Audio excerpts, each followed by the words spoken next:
Easy way to check fuel pressure or activate the fuel pump. Here's a fuel pump relay. There's a red wire here and there's a white wire underneath it.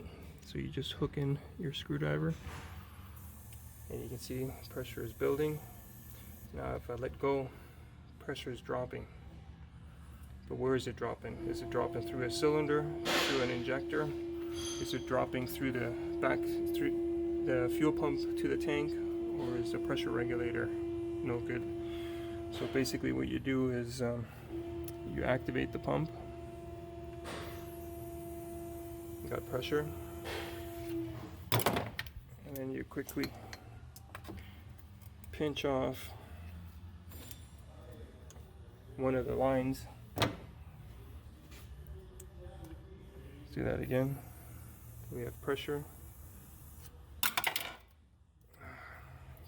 Not fast enough. I know it's the pressure regulator because I had pinched it earlier. Let's try this again.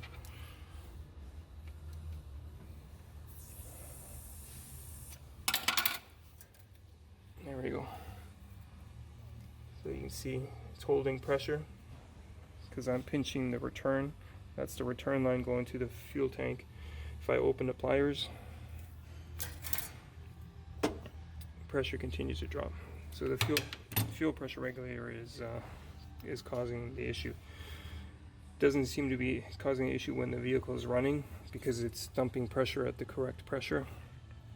But when you shut the car off, especially when the engine's hot, and then try to start it, because of the low fuel pressure, the fuel can vapor lock, and then you have long cranking to get it started.